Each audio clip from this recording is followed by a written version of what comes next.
तो question number 16 कर लेते हैं। कहता है find the perimeter of given figure. Figure ये जो देख रहे हैं इसका पेरीमीटर आपको फाइंड आउट करना है, मीन्स टोटल लेंथ आपको फाइंड आउट करनी है। जबकि आप देख सकते हैं इधर ये दी हुई है और ये दी हुई है, ये दी हुई है, ये दी हुई है, ये नहीं दी हुई थी, ये मैंने लिख ली है, और ये इस साइड की लेंथ भी नहीं थी, ये भी मैंने लिख ली है।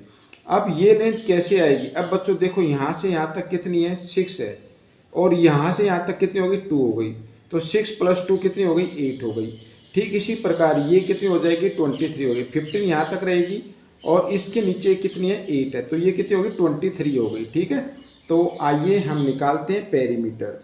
तो सोल्व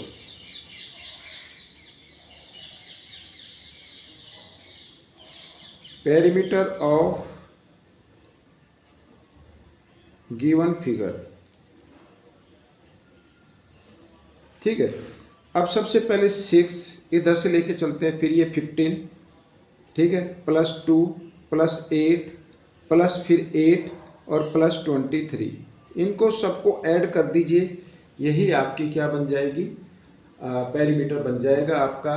ठीक है, अब देखो यहाँ से कर लेते हैं, 8 और 2 10, ठीक है, 10 हो गए, 10 और 15 25, 25 और 6 31, 31 और 8 39, 39 और 23, ठीक है, यहाँ पर 9 और 3 12 और ये 62, तो कितनी आ गई, 62 मीटर आ गई बच्चों। कितनी आ गई, 62 मीटर आ गई। ठीक है ना, इसमें करना कुछ नहीं, थोड़ा सा दिमाग का यूज करना कि कैसे निकालेंगे। और मैंने ये बताया ही है कि जब कभी भी आपको पेरीमीटर निकालना हो, ठीक है, अगर आपको फॉर्मूले लर्न नहीं तो सभी साइड को क्या कर दे, ऐड कर दे। ठीक है, इसमें अगर आप दिखाएं तो फिगर अलग अलग बनानी पड़ेगी, फिर उसका निकालना पड़ेगा, काफ़ी कंफ्यूजन होगा, तो सीधा सा कि आप साइड को ऐड कर दे। क्वेश्चन नंबर 17 क्या कहता है, देखिए question number 17, the length of rectangle is 12 centimetre and area ये गिवन है, then find the perimeter. Perimeter find out करने के लिए हमें लेंथ एंड ब्रेथ चाहिए।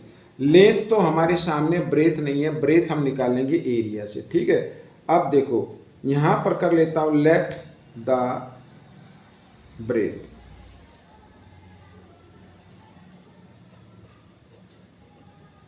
इक्वल टू हम b मान लेते हैं। ठीक है, अच्छा एरिया अगर हमें निकालना हो तो क्या होगा, area of rectangle,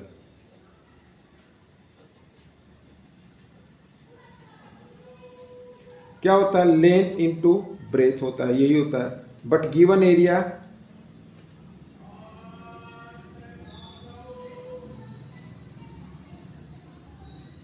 but given area 108। ठीक है, तो आइए रखते हैं एल तो गिवन है 12 इंटू बी फाइंड आउट करना है और इक्वल 108। ठीक है, बी तो 108, 12 इधर मल्टीप्लाई की फॉर्म में, इधर आकर ये डिवाइड के फॉर्म में आ गया।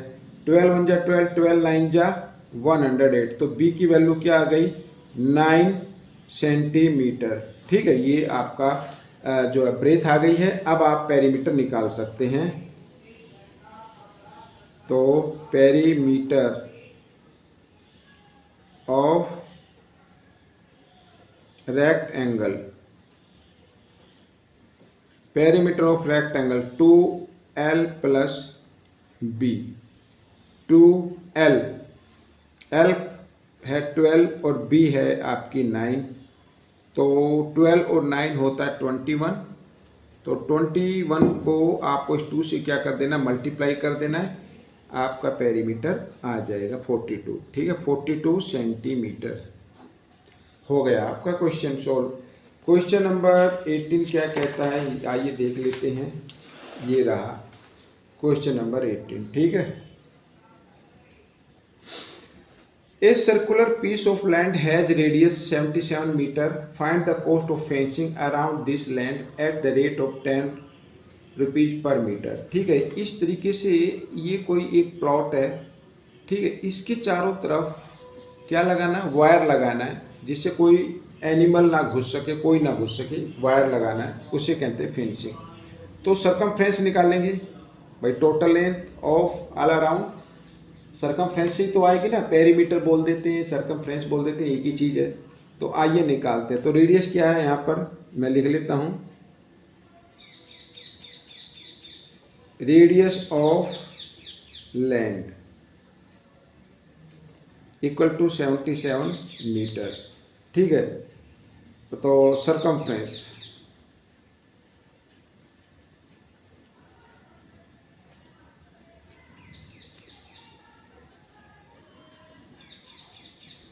लैंड, तो फॉर्मूला 2 पाई आर, पाई का वैल्यू 22/7 और आर है 77, इस तरीके से, ठीक है, ये आ गया। अब बच्चों हमें कर देना मल्टीप्लाई, ठीक है। तो 22 2 जा होता 44, 44 को करना है 11 से, तो 11 4 जा 44, कैरी 4, 11 1 जा 44 और 4 48, दिस इज द, ये क्या आ गया, पेरीमीटर आ गया, मीटर आ गया।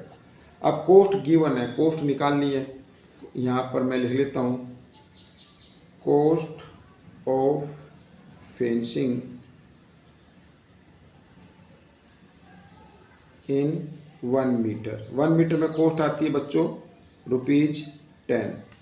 Coast of fencing in 484 metre में कितनी आएगी, ज़्यादा आएगी, तो आपको क्या करना, 484 को 10 से कर देना है मल्टीप्लाई, तो 4840 ये आ जाएगी आपकी कॉस्ट, ठीक है, ये आपका आंसर बन जाएगा। अब हम करेंगे question number 19। Area of a circle is, यहाँ पर सर्कल का एरिया गिवन है, फाइंड द रेडियस, रेडियस हमें फाइंड आउट करनी है, ठीक है।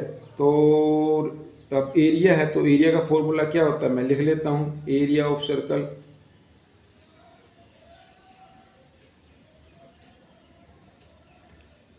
पाई आर स्क्वायर, ठीक है, ये फॉर्मूला होता है। तो इस फॉर्मूले को, ये जो गिवन एरिया है, दोनों को इक्वल रख देना है, ठीक है, इस फॉर्मूले के इक्वल रख दीजिए। तो आइए, पाई की वैल्यू क्या होती है 22/7, आर हमें फाइंड आउट करनी है, और इक्वल 154, और यहाँ पर इस तरीके से, ठीक है। अब क्या करना है, आर स्क्वायर रहने देना इधर 154, और डबल यहाँ पर 7 डिवाइड में इधर आकर ये मल्टीप्लाई में आ जाएगा, और साथ ही 22 इधर डिवाइड में आ जाएगा। 22 1 जा 22, 22 7 जा 154 होता है, ठीक है, और यहाँ पर आ गई 40, तो 7 7 जा होता है 49, और यहाँ पर ये 0 इस तरीके से लगा देना है। अब आर इक्वल, इधर ये स्क्वायर है, इधर आकर इसको रूट के अंदर कन्वर्ट कर देना है, और 4900 इधर 00, ठीक है। तो 49 का तो आपको मालूम है क्या होगा, 7 होगा। अब जो जितना ही 0 होती है उसकी हाफ 0 हो जाती है रूट के अंदर, तो 404 का हाफ होता है 2, तो दिस इज द आंसर, ये आपकी रेडियस होगी, इसको हम लिख देते हैं क्या, सेंटीमीटर, ठीक है। ये आपका आंसर बन गया है, इस तरीके से आपको ये क्वेश्चन करना है। आइए करते हैं क्वेश्चन नंबर 20, ये रहा आपके सामने। क्वेश्चन नंबर 20 क्या कहता है, देखो बहुत ही इजी है। For making a paper envelope a rectangular piece of 15 centimetre into 12 centimetre is required. एक एनवेलप बनाना है, उसके लिए इतना पेपर चाहिए। Find the total cost of 5 such envelope. Such 5 envelope बनाने हैं तो हमें कितना उसमें पेपर चाहिए, ये फाइंड आउट करना है, और कॉस्ट भी फाइंड आउट करनी है साथ में, ठीक है ना, साथ में कॉस्ट। बाद में भाई कॉस्ट तो तभी निकलेगी जब पेपर फाइंड आउट होगा। तो आइए निकालते हैं यहाँ पर हाँ, तो एरिया ऑफ 1 एनवेलप लिख लेते हैं, ठीक है। एरिया ऑफ 1 एनवेलप का रेक्टेंगुलर पेपर है, आपको मालूम ही है।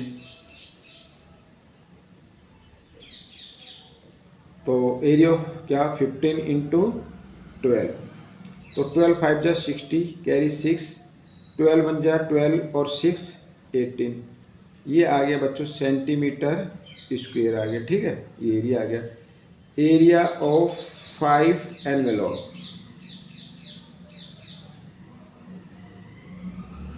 तो 5 का क्या होगा, 5 से इसको मल्टीप्लाई कर देना है। आइए कर लेते हैं। 18 5 जा होता है 90 और 10 ये आ गया, सेंटीमीटर स्क्वायर आ गया, ठीक है। अब कॉस्ट निकालनी है। अब देखो cost of 1 square centimetre equal to कितनी है, 2 पैसे है, ये आ गई। कॉस्ट ऑफ 900 स्क्वायर सेंटीमीटर, तो इसकी तो कॉस्ट ज़्यादा आएगी, तो 900 को 2 से क्या कर देना, मल्टीप्लाई कर देना, 9 2 जा 18, ये आ गया, ये पैसे आ गई बच्चों। अगर आपको रुपीज़ बनाने हैं, अगर आपको रुपीज़ बनाने हैं और तो इसको ना पैसे को 100 से कर देना डिवाइड, क्योंकि 100 में सॉरी 1 रुपीज़ में 100 पैसे होते हैं, तो 20 से 20 कैंसिल हो गई, तो यहाँ पे आ जाएगा ₹18 ऐसे, ठीक है। ये आपका उत्तर आ गया है।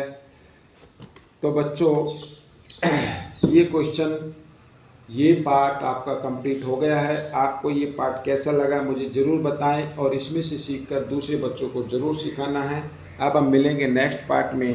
Till then thank you.